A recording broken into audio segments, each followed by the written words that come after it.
You're listening to My Inner Teacher with Peter Starius and Crystal Ariel. The answers you seek are within you. It's an honor for me to introduce our next guest, Tristan Gribbin. And Tristan is a very innovative and in touch with the divine person that I think I've ever met. And Tristan, I could go on, but in a way, I'd rather you talk a little bit, introduce yourself. And what I think would be interesting for our listeners is what kind of family you grew up in, because I know your family story and I know about your father. And I just think that would be a lovely place to start this conversation about inner teacher and spirit and what guides, that inner voice that guides you. So do you want to take it from there? Thank you for saying that, Peter. That's a really wonderful thing to say that I'm innovative and connected to the divine. That's really sweet. And it fits in with my life's purpose, because my life's purpose is all about being connected to like higher power, God, whatever you want to call it, the universe, source, being connected, and then finding ways to serve source and serve humanity. That's my highest goal.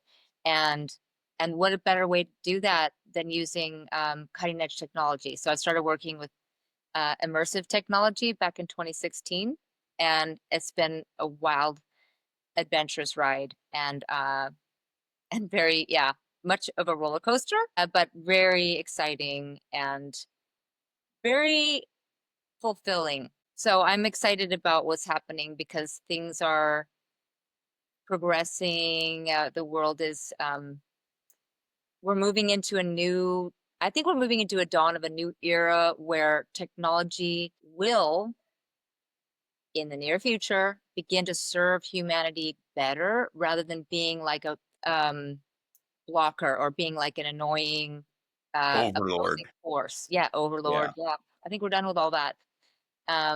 Yeah. Can you talk more, because maybe some of the listeners, including myself, are not familiar with that term, immersive technology? Right.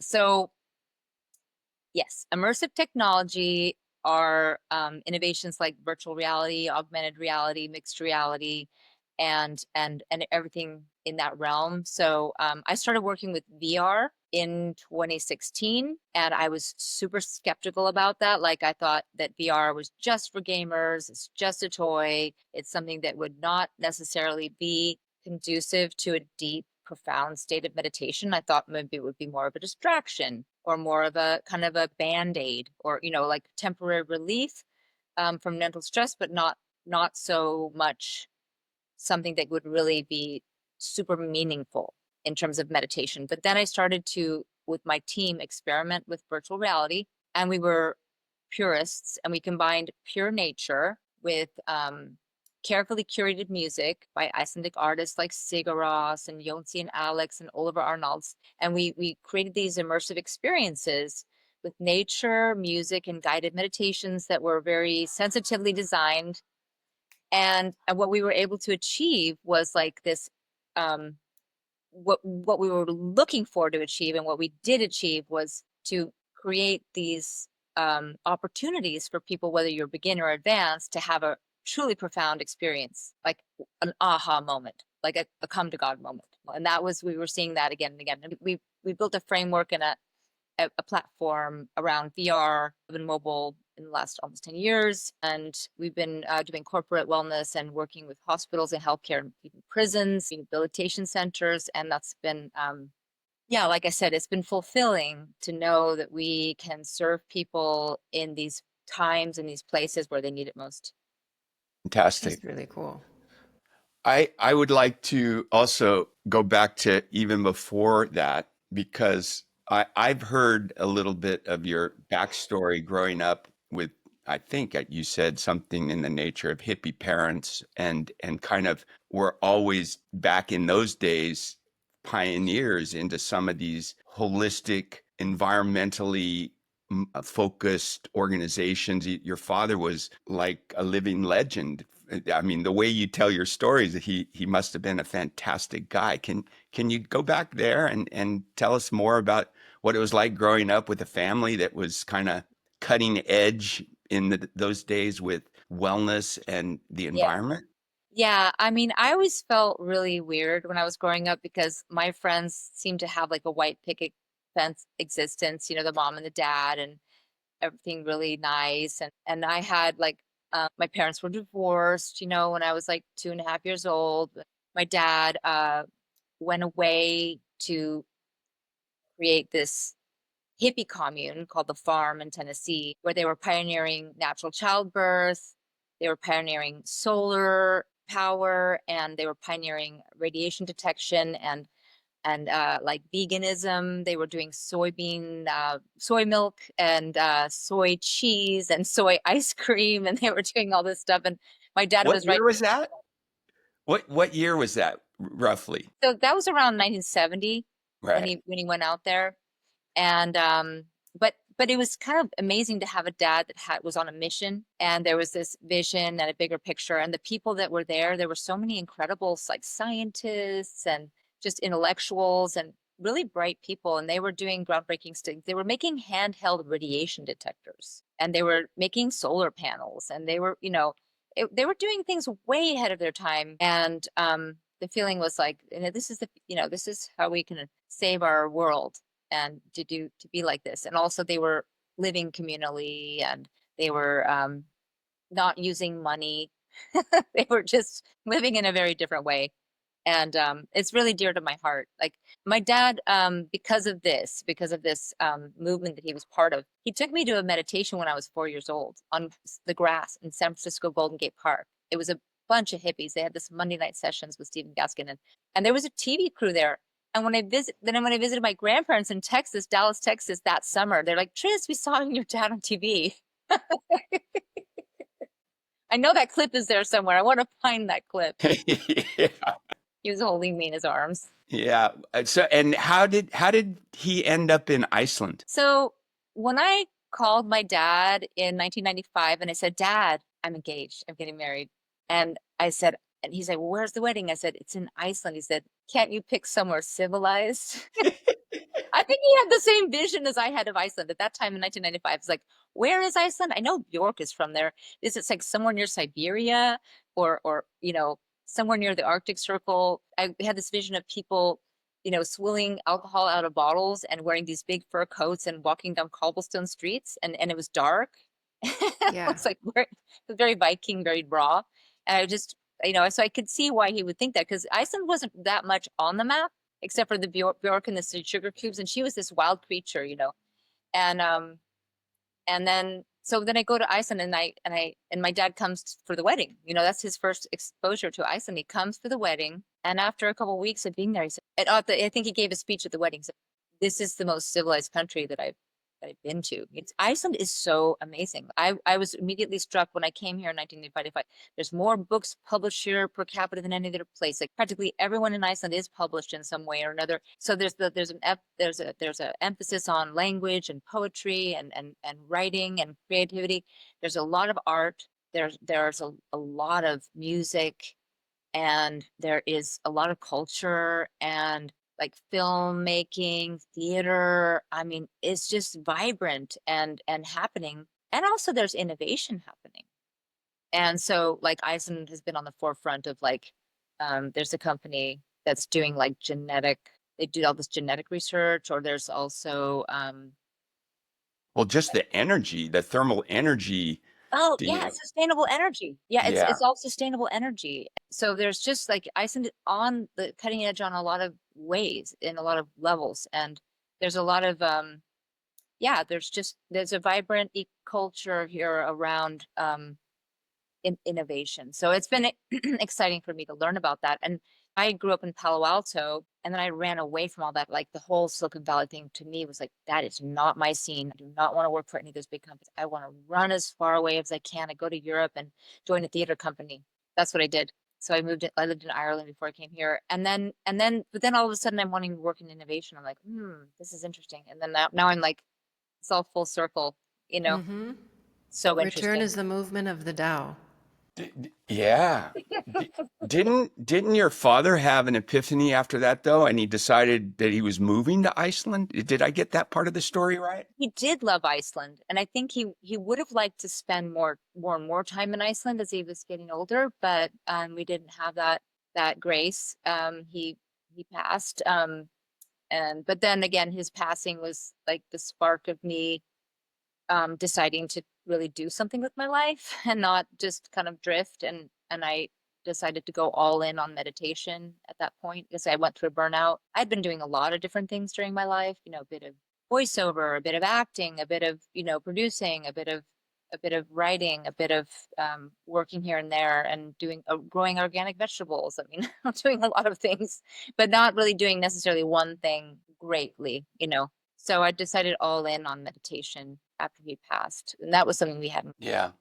Do you have a tradition of meditation? Were you inspired by one teacher in particular? And because of the direction that this conversation is leaning into or leaning towards, at what point did what you were learning from a guide or a teacher shift where it was time to start listening to the voice within and gaining the confidence and the experience to listen to your own drummer, the beat of your Exactly. own drum? That's a really good direction. That's a wonderful theme for your podcast because that's really what I got like at the beginning of your book is that you had the master teacher and then he basically very very suddenly very rudely in a way pushed you out of the nest. And I didn't have that rude awakening so much, although so had been I grew up with being fascinated by meditation. I read a lot of books on Eastern philosophy and religion. I lived 2 years in sorry, I'm talking so fast. I'll slow down. I That's lived all right. 2 years in Southeast Asia when I was a teenager, and during that time I read a lot of books on Eastern religions like the Three Pillars of Zen, um, and yeah, books on Taoism and Zen Buddhism, Zen Mind, Beginner's Mind. I read and reread these books. I was very fascinated by the essence of Eastern religion and this idea of consciousness and enlightenment, and all my life had that interest. But in the year 2000, I went to a 9-day retreat where I was exposed to some modern day meditation practices from Osho and from Kalindi and Grasana and from like a big hodgepodge of more really like I'd say modern cutting edge meditation techniques. So after that 9-day, I was getting up every morning and I was doing Osho's dynamic meditation. That's 15 minutes of shaking, 15 minutes of dancing, 15 minutes of sitting, 15 minutes of lying down, and finally 15 minutes of sitting in a calm state. And I did that every day for like 6 months. And I started on a trajectory after 9 days at a retreat in Iceland, and I knew that meditation would be part of my life for the rest of my life. And just because I wanted to have a great life, I wanted to have my best life, and I knew that meditation would help me to be open and in a flow and be blessed or be. I mean, actually, the concept I learned in that retreat was that it was possible to come home in this lifetime. Like you can become reunited with your home, with source in this lifetime. You don't have to wait, you can make it happen. That was the idea that I connected to.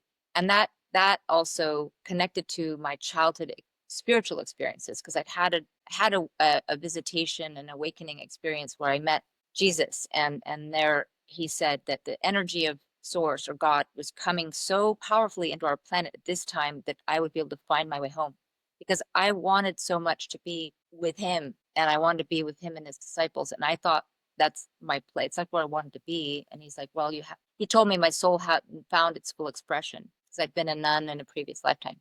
So I had this spiritual hunger and thirst that was awakened in the year 2000. And then in 2001, I went to meet a spiritual master down in San Diego. And I spent 20 years following that path and with two spiritual masters, Kalindi and the lady. And this was like a hardcore spiritual movement, which involved a lot of meditation, seminars for transformation, a lot of learning to let go of control and kind of surrender to this energy of God. What does God want you to do? Not just what your separate will wants, and just learning to kind of find that personal connection and build it, make it very strong, and be able to listen, and then listen for those whispers of God and say yes to them and take action on them. And that was the whole process there. So I was really following those masters for 20 years, and I really thought that that was the rest of my life. But one thing and another happened, and I found myself living in Iceland and not living, communally anymore. And Lindy passed, and then yeah, my husband and I were finding ourselves like um kind of on our own in a way. But then I created Flow in a way, like a tribute to all those years of spiritual seeking, and as a testament to my love of, of God, and my love of my parents, and a love of gratitude towards everything I learned from my masters. And I mean, in my heart, those spiritual masters gave me so many, like, I would say, I mean, I could say I've been meditating for tens of thousands of hours, really from the year 2000 till today. And if it hadn't been for their inspiration and all the tools and words of wisdom and teachings that I got from that movement, I mean, I wouldn't be where I am today. So but I had to do what you're saying. I had to become on my own feet, and I had to start to trust myself and become more and more confident in what I have to bring to the table, and that it's part of a legacy, but it's also something that I've that I've developed, and I'm happy to say that. Would you say there was a specific point of pain? Because I've noticed that lots of people, when they find their way, there's pain that when they went into that pain, that's kind of like, I don't know, it gives you, oh, thumbs up. It gives you that fire to alchemize that pain into some beautiful creation. So what was that pain for you? It's really good insight, because that's one of the things that Kalinda used to say: the pain is the longing, is the love. So I'd say there's been a lot of pain to go through with losing both my mom and my dad, and at young ages. Like, my mom was only 60 years old and my dad was only 71, and my stepdad was only 50 when he passed. So there was a lot of pain and loss, and that kind of was really, yeah, an eye opener and a heart opener. And but also then my spiritual master passed away in 2010, and so that was painful. And just, yeah, the pain of I'm just wondering if it was like one big pain, or was it just a lot of pain along the way. It's been a lot of pain, but it's all like the pain. Again, the pain is the longing for home, the longing for completion, the longing for union, is in essence the love. And that's the thread that will draw you and give you the propulsion and the willpower and the whatever it takes to actually get there and to do the work. It is kind of a paradox, isn't it? That this journey that many of us anticipate is going to be blissful, like, we've arrived at home. And it is, but it doesn't come from a weekend workshop. It doesn't come from reading a book necessarily. It doesn't even come necessarily from following someone for 20 years. Both of us have done that. And as you know, that my story was much, it was not something I wanted or expected. As a matter of fact, I expected the opposite. I expected I was graduating into the revered realm of whatever the title is in yoga.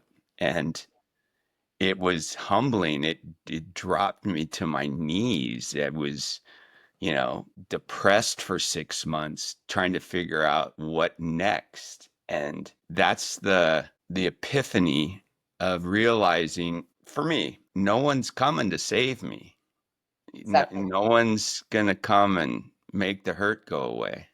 Yeah. And at that point, what is it that we're ready for? What is it that we're ready for? And my own experience is that in that moment, I surrendered to what is. What is, that simple expression, what is. And that's a huge individual choice. The logo for the Inner Teacher Academy that we founded is a labyrinth. And I've talked a little bit about this so far on the podcast, but The labyrinth is this mystical form or architecture of a journey where there's only one decision to make, to enter. There's one entrance, there's one path, but the path zigzags back and forth, changing direction. Always, as long as you're moving in forward, that commitment to move towards the center, the path guides you to the center and you arrive at the center. And then the powerful thing, as the research that I did on Labyrinth, at the center, there's a realization, again, very unique, but the intention is you can't stay in the center. You have to return the same way you came in, you'd have to return coming out, and then you're different. You've changed, you've transformed, basically. You've come to that center realization, but then you're still alive in this physical body, and now it's your return into the world. And I think where you've inspired me over the years with your stamina, with your ability to be innovative way ahead of its time, and the number of times that this is it, this is the recognition that been looking for. And you're actually, all that was preparation for this moment. And this moment, I see your company Flow, it is just the timing of the world right now. Your company was made for this time where technology is not the enemy. Technology is a gift and accessible to anyone with a screen, or if they're lucky enough to have a headset, but the screen, I've used it on the screen, and it's fantastic. It is such, your voice on the meditations is just divine. I mean, you're truly inspired when you teach online. That's hard to do, having taught online for the last 6 years. Yeah, and then we had good practice because we've also been in the same room together and with our retreats. We've had now 5 retreats, and I mean, that's where you really like the live moment when you're in the room with people and you have these like big, powerful, profound experiences. On the last retreat, I mean, you could feel the presence, the real serious, beautiful, big presence. And it was just because we created the space together, and that when you can bring that that frequency, that energy, that tone, that meaning, that the meaning pools and the meaning to get to those profound places, and you can bring that to technology, that's really something. Because it like it is what we make of it, right? I'm using, for the first time in my life, AI. I've been using it for about 6 months now. And I was pretty skeptical of that too. And then I'm like, wow, it's actually really helping me. This is a tool that's designed to help me, to support me with what I need to do. And it's really giving me, a tremendous amount of, like, I would say, like, because it's when you're working on a company and then you've got like, a lot of letters to write, or, individualize the letters and to this person or that person. And the ChatGPT like takes what you want to do and what you need to say into that specific person with and why. And it's just like, I just type in a lot of stuff that I need to get through. And then it just creates a beautiful professional letter. It just sounds like I wrote it, but it's just my intent, but they just make it look like it's the perfection. I'm supposed to read it over because they can make mistakes, but it's incredible what's possible. My mind is getting blown like a lot by what AI can do, because it can like, I mean, imagine, I was just thinking about this the other day.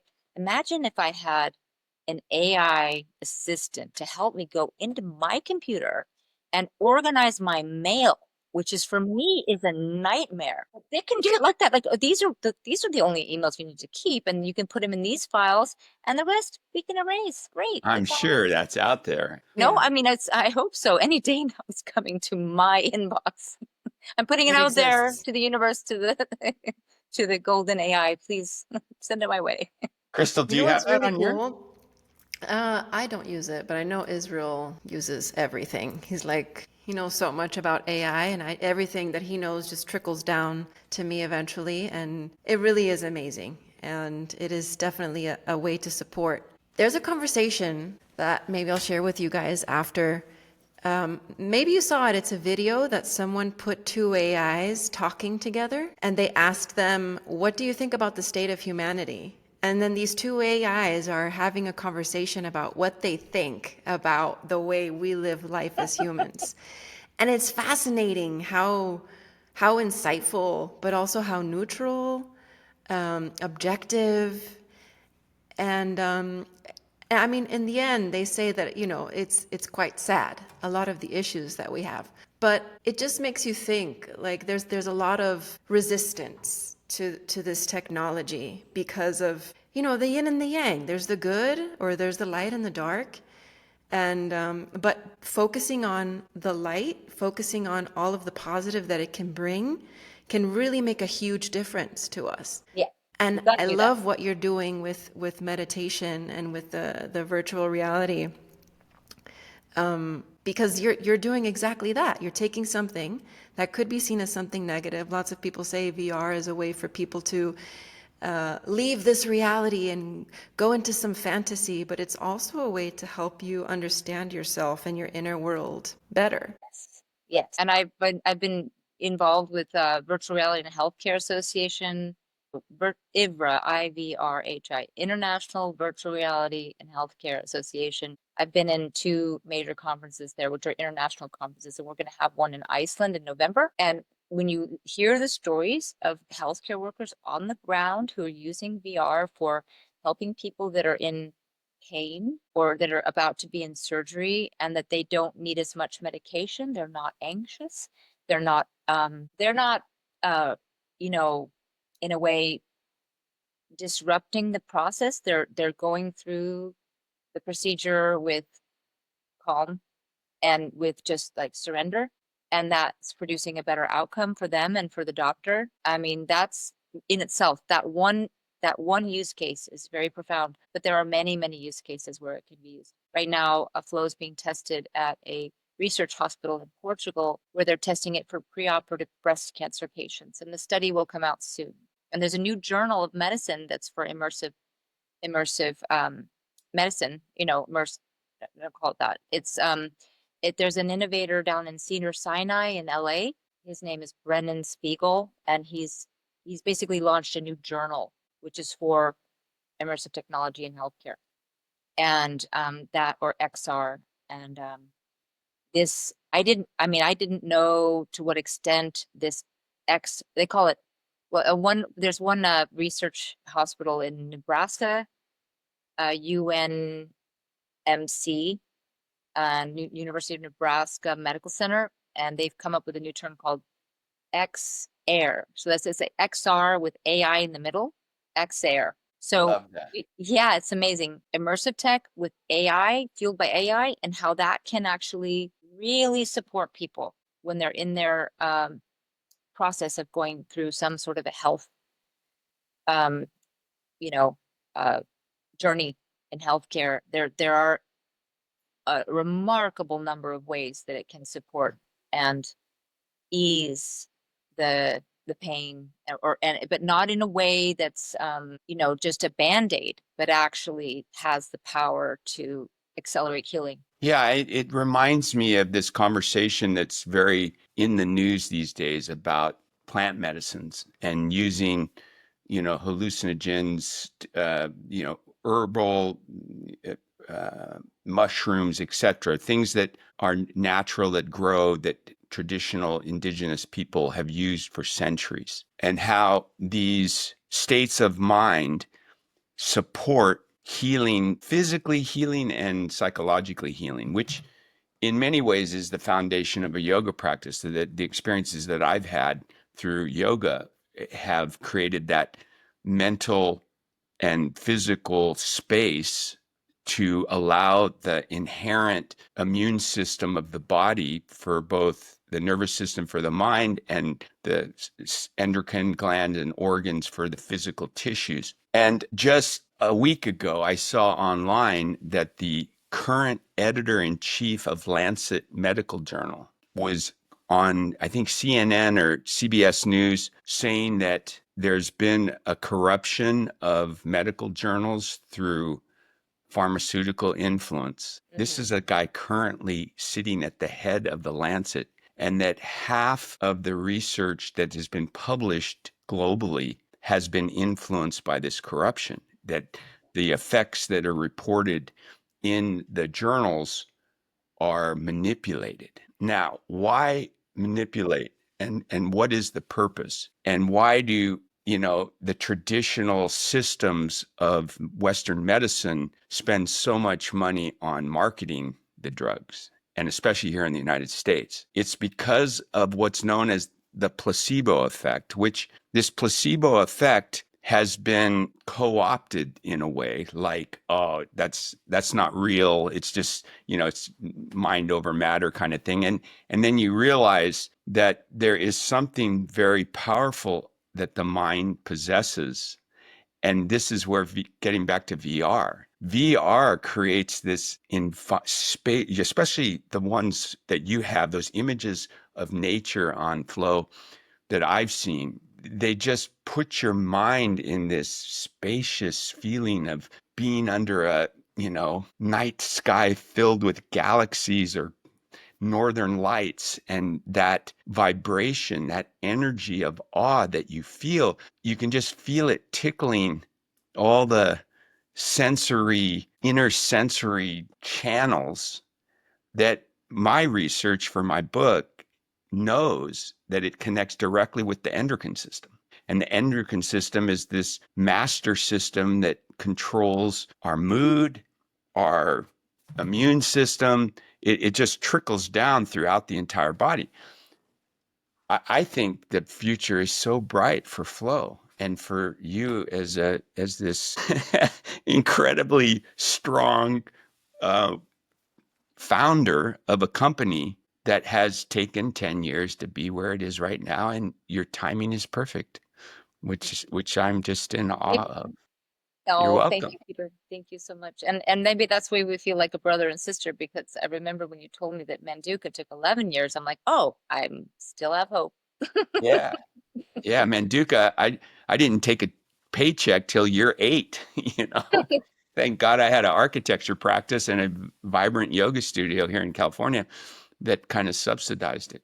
And then I just had a lot of friends. The success of Manduka was because I had a lot of friends in the yoga industry, and they wanted the mat, the word of mouth. And we don't use word of mouth much anymore, but we've got Instagram. So that's almost as good. Yeah, LinkedIn. Word of mouth still trumps all the social media channels, if you ask me. True. Yeah, I think, this is getting back to what's the value when we're starting to recreate these realities digitally, what's the value in in-person gatherings? And Oh, yeah, let's unwind that or unpack that a bit. Like I feel the need, especially coming out of the pandemic, that these things that we took for granted about being in person, it's almost like people had forgotten the value of gathering. And there's tons of research that supports this pretty much indisputable fact that when two people or more come together, something magical happens in person. And this gathering for us right now is magical in and of itself, just because you're in Iceland, you're in Mexico, and I'm in California, and I'm having an experience with you guys. So that is crazy, beautiful, fantastic. But there is something missing for me, Me too. And what is that? What's missing? And I hope that the future is bright for people coming to that realization that learn what you can in the convenience of your own home, and then seek out people that are just a little bit further on the path than you are to sit with, to just go and be in their presence. I mean, that's one of the bright spots, having you on this show, because you and I, we co-host that retreat in Iceland. Tomorrow we're interviewing another retreat owner in Austria, that Soami in Austria, that is hosting my workshop there. And it's these beautiful places with institutions that are designed nature into the experience. Kvarmsvik in Iceland, and Lake, what's Milgard, I think, Lake Milgard in Austria. These are just incredibly beautiful places to be with people, with teachings that support our journey into the inner teacher. So, Absolutely. I mean, there's this magic when the people are when we're together, when we're in a room and everyone is meditating together. There's a kind of a velocity. There's a love. There's this energy. There's a vibration. There's a frequency. People are so powerful. We are so powerful. And then we're all together, and each and every person in the room is connecting to themselves and connecting to something bigger. And then the words that comes out of people's mouth are like pure gold.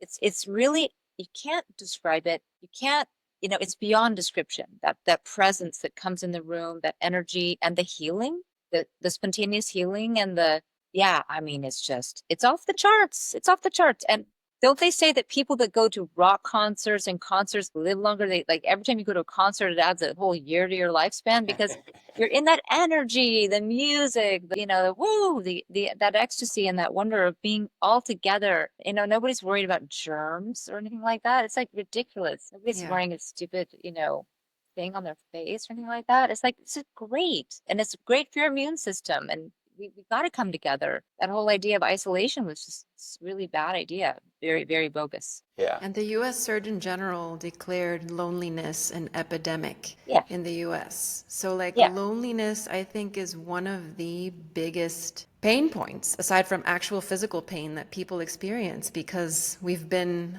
I guess, accustomed now to being put away, and we adjusted to that. And we've been coming out more, but there needs to be a coming together and like communing, bringing the tribe, a lot of us feel like we're still trying to find our tribe. We're still trying to find people that get us or that are like us. And being able to be in the same room with someone else that's sharing a similar experience versus just, who you have in your vicinity, because that's who you have in your vicinity, but like intentionally going to a place like Iceland where you can be with Peter and Tristan and Tawny and all of these amazing people in one room. And like you were talking about power, being able to feel the energy and all of the experience and the wisdom that you bring and pairing that with nature is just like, yeah, sign me up for that, please. Yay. Hey, Crystal, listening to you talk, I had this insight, and this word tribe to me it implies a certain interrelationship, between souls. What I've experienced, especially during the pandemic and then in the presidential election lead up to the presidential election here, the polarity of my tribe versus your tribe, that might not necessarily agree on much. I started to see that the practice of yoga and politics is very similar. The path of diversity is important in yoga, but also this idea of commonality. Those poles are a function of a yoga practice, bringing into harmony the diverse environment of our personal space, our bodies, our minds. Politics, in the pure sense of the word from the ancient Greeks, it's about democracy, about everyone's voice being part of the conversation. And somehow we've moved away from that, at least in the Western democracies. I was fortunate enough to be invited to teach yoga at one of Robert F. Kennedy Jr.'s campaign events in Southern California last year. And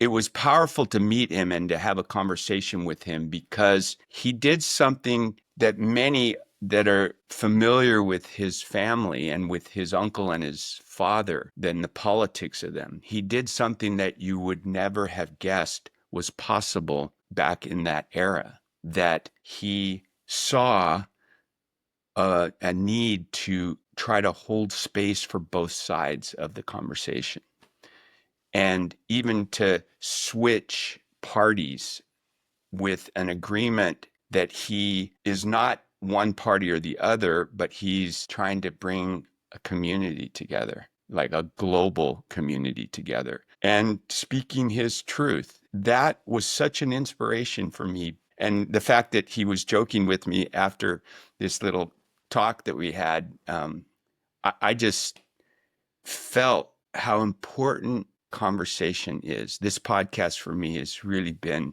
thank you, Crystal. And for those of you that don't know, I'm here because of Crystal and her husband, Israel, who kind of randomly, or so-called randomly, coincidentally happened to reach out, and we created this movement of the inner teacher platform, let's call it. And I'm excited about that because it's not associated even with yoga necessarily. It's about anyone, any profession, any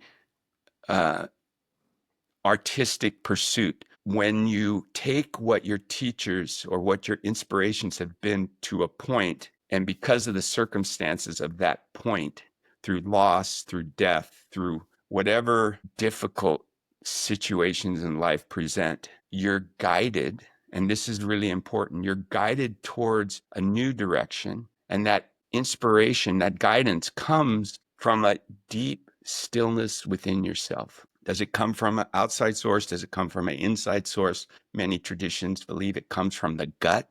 That gut feeling is this seat of intuition, this openness to intelligence greater than your own. So that's the journey, and that's the conversation that we have here on this podcast. We want as many people with as many stories and as many paths to join us and learn, and we learn from them, they learn from us. And then join us in Iceland. Yes. It's going to be a Join us in blast. Iceland. Or in Austria, if you can't make it to Iceland. Both those events are coming up May and June. So, Tristan, our hour is up, but we've already got this list of people we're inviting back for the second season. Would you be on our list? Absolutely. Thank you. I would love to. You're very welcome. We've got like 10 more minutes that we can. Really? I want to talk more about the retreat. Yeah, I want to know about the space. I want to know about the activities. I just want to know everything. I want to get excited about it. Yes, it's going to be so divine. It's like, okay, so Peter and I, this is going to be our 6th annual retreat, and our structure that we've created it's so potent. So you arrive and you're in this magical wonderland of a space. These are homes that they're old houses that have been remodeled into very modern and beautiful. Just like, it's kind of like just out of a dream. And basically every window you look out, you're looking at a fjord, you're looking at mountains, you're looking at, vast untouched nature in every direction, 360 degrees. You are immersed in powerful nature. And then we have these hot spring, hot geothermal water mixed with the ocean water to make these really warm baths. So you're in basically geothermally heated seawater with no chemicals, and it's just so nourishing for your skin, and you're just soaking in all the minerals. And you can go in the cold ocean, or you can go back into the warm pools, go in the steam room, go in the sauna, and then we're of course together, and the group really melds together, and we are eating all organic food with our own personal chef. And last year people were so happy with the food. Peter, you said it was the best retreat food you'd ever had. It was. And you know why I said that? Because this professionally trained chef is your daughter, which is even better. Like, the food has love in it. And that's a huge, it's not some company we hired to make food. She was making food for family, and we feel family there. It was like that. I'm so happy that you're what do you call it? The culture that you've inherited into your life is what it is. The Icelandic culture is such a heart-centered culture. I know what your father, in terms of civilized people, I know what he was referring to, and I feel it every time I go. And it's why I would go just with an invitation, but I'm loving going where we can invite our friends and people that are drawn to experience that same thing. And rumor has it that my podcast host and her husband are going to come to the retreat. That's amazing. Amazing. Can't wait to meet you in person. We can feel those Yes. wonderful vibes. We have never been to Iceland, so yeah. This is like one of those bucket list places It to is. travel to. It's And I was on checking out pretty much the black everywhere. sand. There's black sand, right? There's Yeah. black sand on the south coast. It's so dramatic and gorgeous. There's so many wonders for you to come and experience in Iceland. And, you know, it's full of these, you know, breathtaking, awe-inspiring moments and places. And where we will be it's just like every day is like you're living in a postcard, and the landscape is just changing in front of your eyes because, you know, the light is different, or the clouds are different, or everything's always changing. And it's very, very astoundingly beautiful, no matter what is going on. Yeah. The other thing that I want to mention is this remoteness, this purity of environment and remoteness is only a 45-minute drive from Reykjavik, from the nation's biggest city and capital and the airport. So for me, it's like, it's not 5 hours in a bus to get to the remoteness. It's, 45-minute drive. And I love that about it. And yeah, I'm looking forward to it. I think it's right around the corner. It's mid-June, and here we are, mid-March. So what's the Whoa, transformation? coming up. Like, for people watching, what can they expect to experience and take away from this retreat? Okay. Well, I can share some of the testimony of some of the guests from last year. There was one student who had a lot of physical ailments, had been really attached to a yoga practice earlier in her life. And she was just curious about this idea of softness in a yoga practice.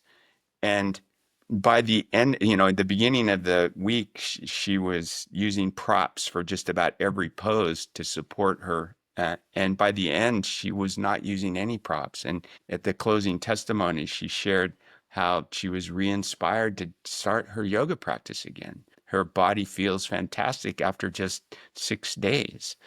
Those kinds of things to me are just, I call them miracles. It's a miracle. Yeah. I think every single person in our retreat last time experienced their own form of miracle, and each one expressed it in a different way. But I mean, yes, for me, it was a miracle. For personally, I'm there as a guide, but I'm also coming out of it feeling so nourished and so inspired by the people, and just there's this bond that's created. And I had one of my girlfriends from when I grew up with, we were playing soccer together when we were like young teenagers. She came and she said it was life-changing. She went back, she flew home, and I got a call from the lady who sat next to her on the plane. I said, I'm gonna sign up for this next retreat. Now that's word of mouth marketing right there. For real. Wow, that's so random. Did she know the lady on the plane? No. We just Okay. were talking, and I got the email saying, my daughter and I are interested in your retreat. We sat next to Beth. She told us about her experience. That's awesome. That's awesome. Well, if you want to join us in Iceland, you can go to innerteacheracademy.com and you'll get the info for the Iceland retreat. Thank you. Yeah. Thank you, Crystal. Okay, now Thank we're you ready. for- Now we're ready to close it up. Should we say something, or did we just close? No, we can say something. Thank you, Tristan. Thank you Yeah. for being here and sharing. That's such a and pleasure.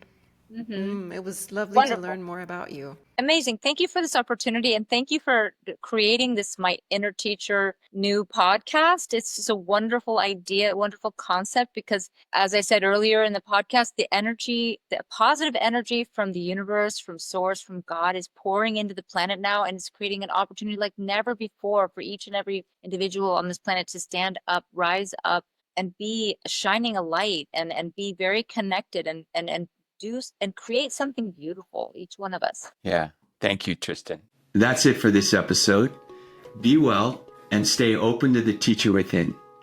If you've enjoyed our time together, follow or subscribe, and stay tuned for upcoming chats you don't want to miss.